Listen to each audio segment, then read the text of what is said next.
ভৌত রাশি অভিকেন্দ্র বল হিসেবে কাজ করে। আমরা কি বলেছি, টি হচ্ছে টেনশন যেটা অভিকেন্দ্র বল হিসাবে কাজ করে, তাই তো।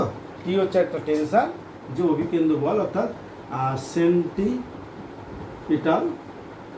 ফোর্স হিসাবে কাজ করে। চলো একটা এক্সাম্পল দেখা যাক। প্রবলেম ওয়ান, এই একটা তার টি কে ফিক্স করে একটা বস্তুকে বৃত্তপথে আবর্তন করাচ্ছি। ওকে, বৃত্তপথে আবর্তন করেছি। তাহলে এই যে ওজন কোন দিয়ে কাজ করবে, এমজি নিচের দিয়ে কাজ করবে। আর ব্যাসার্ধ বৃত্তপথে আবর্তন করার জন্য এই বরাবর কী কাজ করবে, এম ওমেগা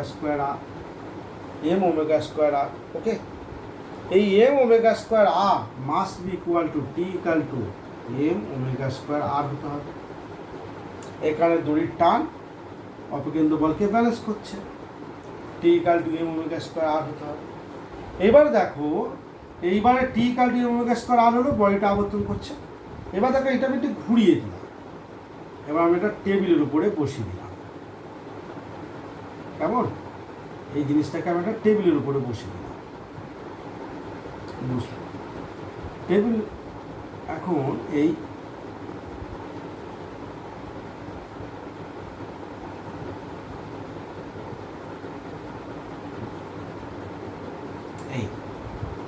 টেবিলে একটা ছোট্ট ছিদ্র আছে, এই ছিদ্র দিয়ে একটা সুতো ঝুলিয়ে দিয়েছি, এখানে একটা এম ভরের বস্তু ঝুলিয়ে দিয়েছি। আর এই সুতো দিয়ে ভাগ বেঁধে এখানে একটা স্মল এম ভরের বস্তু রেখে দিয়েছি টেবিলের উপরে। কেমন, এবার এই টেবিলটাকে আমি ওমেগা কৌণিবেগে আবর্তন করাচ্ছি। ওমেগার ভ্যালু কত হলে সিস্টেমটি সাম্য অবস্থায় থাকবে।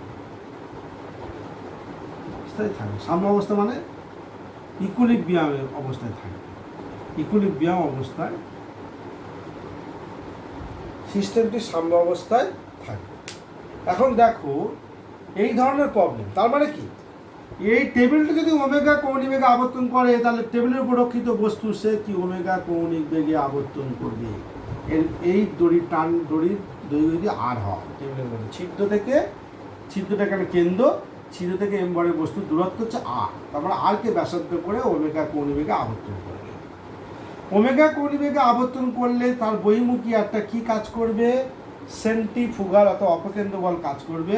সেই অপকেন্দ্র বলের ভ্যালু কত হবে, সেই অপকেন্দ্র বলের ভ্যালু কত হবে, এম ওমেগা স্কোয়ার আর। ক্লিয়ার, এই অপকেন্দ্র বলের কাজ হবে। এই অপকেন্দ্র বলকে ব্যালেন্স করবে কি, তারের টান টি, আমি একটু আগে শিখিয়েছি। তাহলে T equal to M omega square R, এই ব্যালেন্স করবে। এখন এই টানটা কি, সেও টি, কারণ বোথ আর সেম ওয়ান। এখানে কি কাজ করছে, এমজি। আমার টি সাম্য অবস্থায় টি ইকাল টু এমজি হতে হবে, না হলে আবার নিচের দিকে পড়বে, আর আস্তে সরে যাবে। যদি এমজি বড় হয় তাহলে কি হবে, এমজি ক্রমশ নিচের দিকে পড়বে, আর ক্রমশ ঘুরে আসবে, আস্তে আস্তে ছিদ্রে পৌঁছে যাবে। তা তো হচ্ছে না, সিস্টেম সাম্য অবস্থায় আছে। আরকে ব্যাসার্ধ করে আবর্তন করছে, এমজি স্থির আছে। তারপর মানে টি ইকাল টু এমজি আর T equal to omega square, দুটোকে সমান করে দাও, অর্থাৎ M omega square R equal to MG. তার মানে ওমেগা ইকাল টু কত দাঁড়িয়ে গেল, এমজি বাই এমআর। এই ওমেগা কৌণিক বেগে যদি আবর্তন করে, এই বেগে যদি টেবিলটি আবর্তন করে, তাহলে এই স্মল এম ভরের বস্তু আর ক্যাপিটাল এম ভরের বস্তু সাম্য অবস্থা থেকে এই স্মল এম আবর্তন করে থাকে, আর ক্যাপিটাল এম স্থির আছে বলে মনে হয়। ক্যাপিটাল এমটি ঝুলন্ত বস্তুটি স্থির আছে বলে মনে হয়। কেমন, this is the problem one. এই ওমেগা এই বেগে তাকে আবর্তন করতে হয় মিনিমাম, এর থেকে বেশি করে আবর্তন করলে ভেরি গুড, তবে মিনিমাম এই কৌণিক বেগে আবর্তন করতে হবে। কিন্তু এখানে তো tension T equal to M omega square R দেখলাম, কিন্তু বিশেষ ক্ষেত্রে সর্বদা কিন্তু tension equal to centripetal force হয় না। সব ক্ষেত্রে কিন্তু tension equal to centripetal force হয় না। কখন tension equal to centripetal force হয় না, আমরা দেখব হরাইজন্টাল মোশনের ক্ষেত্রে।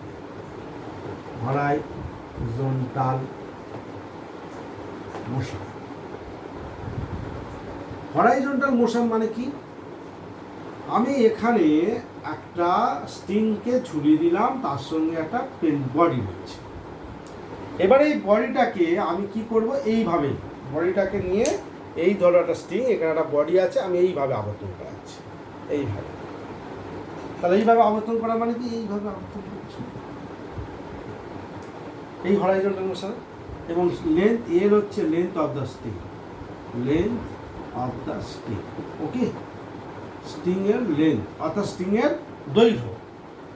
এখন বস্তুটি কীভাবে রোটেট করছে, এই বস্তুটি এখানে রয়েছে, বস্তুটি কোথায় আছে, এইভাবে রোটেট করছে। এই আরকে ব্যাসার্ধ করে সে আবর্তন করছে,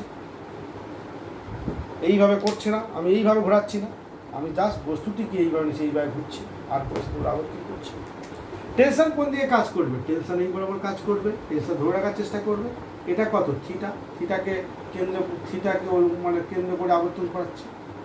তাহলে এমজি অলওয়েজ ডাউনওয়ার্ড।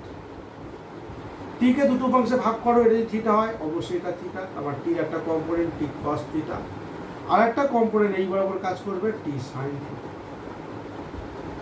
তাহলে টি কস থিটা কি করছে, এমজিকে ব্যালেন্স করছে সাম্য অবস্থায়। যদি না করতে পারতো তাহলে বডের অডিটি স্ট্রিংকে ছেড়ে বেরিয়ে যেত। আবার টি কস যদি বড় হতো তাহলে বস্তুটি আস্তে আস্তে উপর দিকে উঠে যেত। সাম্য অবস্থায় এইভাবে আবর্তন করছে মানে, তাহলে এইভাবে যদি আবর্তন করে তার মানে সাম্য অবস্থায় ঊর্ধ্বমুখী বল আর নিম্নমুখী বল সমান হবে, এইভাবে আবর্তন করছে। টি সাইন থিটা টুয়ার্ডস সেন্টার, তাহলে বহির্মুখী একটা বল কাজ করবে। তোমরা জানো বৃত্তপথে যদি বস্তু আবর্তন করে তাহলে বৃত্তপথটি কি হয়ে গেল, নন ইনার্সিয়াল ফ্রেম। তাহলে বস্তুটির উপরে কি কাজ করবে, অপকেন্দ্র বল। সেই অপকেন্দ্র বল তো অভিকেন্দ্র বলের সমান, সেটা কি এম ওমেগা স্কোয়ার আর ব্যাসার্ধ বৃত্তপথে যদি আবর্তন করে এম ওমেগা স্কোয়ার আর। এখানে টি সাইন থিটা এই অপকেন্দ্র বলকে যোগান দিচ্ছে, this is the T sine theta M omega square R. এখানেই হচ্ছে টি সাইন থিটা হচ্ছে অভিকেন্দ্র বল। এখানে টি সাইন থিটা কী হিসাবে কাজ করছে, সেন্টিপিটাল ফোর্স হিসাবে কাজ করছে। তার মানে টি কি সেন্টিপিটাল ফোর্স হলো না, টি সাইন থিটা এখানে সেন্টিপিটাল ফোর্স। অর্থাৎ অভিকেন্দ্র বল হলো টি সাইন থিটা, যে এম ওমেগা স্কোয়ার বৃত্তপথে আবর্তন করার জন্য যে অপকেন্দ্র বলের দরকার সেটা যোগান দিচ্ছে। অর্থাৎ টেনশন অভিকেন্দ্র বল নয়, টি সাইন থিটা কিন্তু অভিকেন্দ্র বল। ওকে, এবারে আমার এল যদি গিভেন হয়, this is the L, that is the L, আর আমার আরটা ক্লিয়ার বার করবো। এইটাই তাহলে এটা যদি থিটা হয় তাহলে এটা অতিভুজ, এটা ভূমি, এল হচ্ছে লম্ব, তাহলে আর বাই এল লম্ব বাই অতিভুজ, that is the sine theta. তাহলে আর ইকাল টু কী হলো, এল সাইন থিটা। যদি আর গিভেন না হয়, যদি মনে করো তারটির দৈর্ঘ্য বলে দিয়েছে, তারটির দৈর্ঘ্য বলেছে, আর বলে দেয়নি কত বৃত্তপথে সে আবর্তন করছে, এল যদি বলে দেওয়া থাকে, থিটা যদি বলে দেওয়া থাকে, আমি আর বার করতে পারবো, সেই আরটা আমি এখানে কাজে লাগাতে পারবো। কেমন? এই দুটো ইকুয়েশনের সাহায্যে এই ধরনের প্রবলেম আমরা সলভ করে দিতে পারবো। এই দুটো ইকুয়েশন নোট ডাউন করো, আর এই একটা ইকুয়েশন নোট ডাউন করো। যখন আর ইজ নট গিভেন তখন আমরা এই ইকুয়েশনের সাহায্যে আর পেলাম।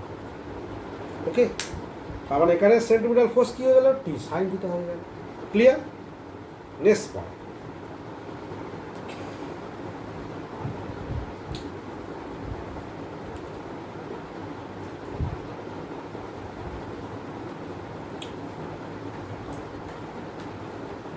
পয়েন্ট, আমরা প্রবলেম নম্বর 3-তে যাব।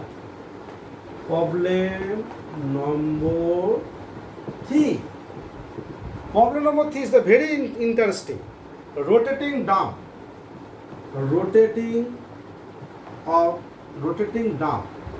DUM dump, একটা ডাম রোটেট করছে।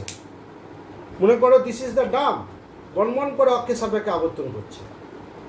ওকে, এরকম আবর্তন করলে কি কেস হবে দেখো। আমি একটা ডাম কনসিডার করলাম, this is the Dam, this is the Axis, omega কৌণিক বেগে আবর্তন করছে। ধরো ওমেগা কৌণিক বেগে আবর্তন করছে না, তাহলে এখানে যদি আমি একটা বস্তু রেখে দিই তাহলে কী হবে, তার ওজনের কী হয়, ওজন কাজ করবে নিচের দিকে, ওজনের কী হয়, বস্তু দুম করে পড়ে যাবে, তাই তো।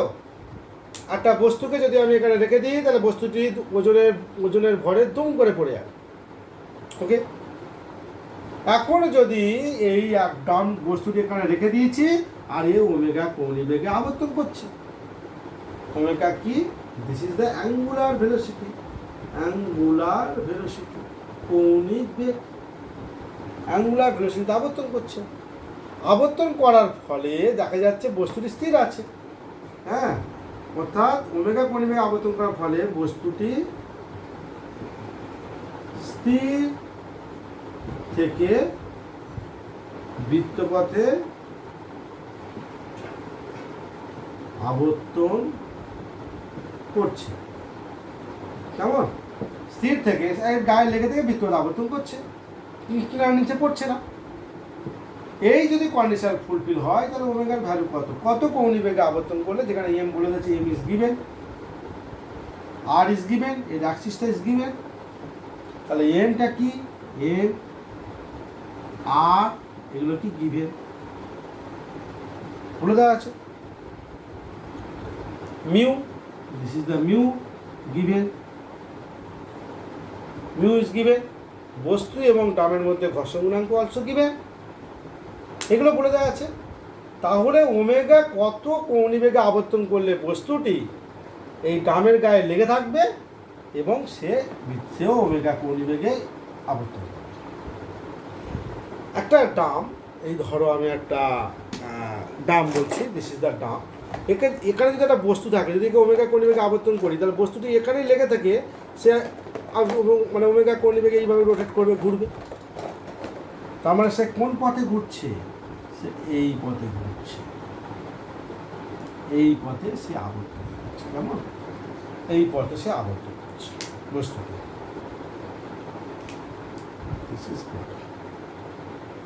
এই রেডিয়াসটা কি? আর। ওকে, ওমেগা কৌণিক বেগে যদি ডাম আবর্তন করে তাহলে বস্তুটি ওমেগা কৌণিক বেগে আবর্তন করছে। তাহলে বস্তুর মধ্যে কি কাজ করবে? তাহলে Dam is the non inertial frame, non inertial frame, omega কৌণিক বেগে আবর্তন করছে। নন ইনার্সিয়াল ফ্রেম হলে কি হবে? একটা অপকেন্দ্র বলের সৃষ্টি হবে। অপকেন্দ্র বল হচ্ছে এম ওমেগা স্কোয়ার আর। এই অপকেন্দ্র বল সে ডাম, এই অপকেন্দ্র বল কোথায় প্রয়োগ করছে? বস্তুটি ডামের উপরে। এই অপকেন্দ্র বল বস্তুটি কার উপর প্রয়োগ করছে? ডামটির উপরে। ডাম তখন কি করবে? বস্তুটির উপরে প্রয়োগ করবে, that is the reactional force. ফলে এই বরাবর একটা রিয়াকশনাল ফোর্স কাজ করবে।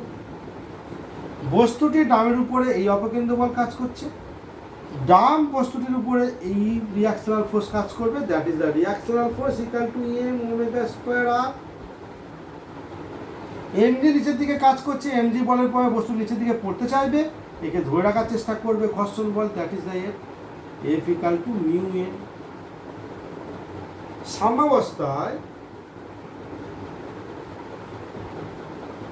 সাম্যাবস্থায় ঘর্ষণ বল ইকুয়াল টু কি? এমজি। ঊর্ধ্বমুখী বল নিম্নমুখী বল সমান, this is the mu N, that is the MG. N মানে কি?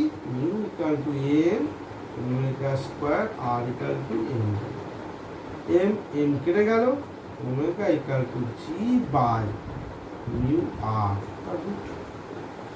এই কৌণিক বেগে যদি ডামটি আবর্তন করে তাহলে এই বস্তুটি ডামের সঙ্গে, মানে ডাম যে মানে ওমেগা কৌণিক বেগে আবর্তন করছে, সে ওমেগা কৌণিক বেগে ডামটি বস্তুটি আবর্তন করবে। কেমন?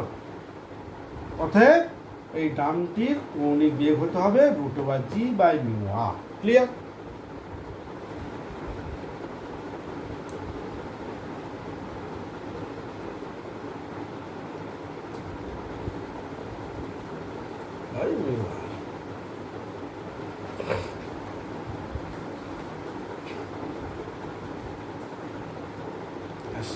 আজকে এই পর্যন্ত থাক।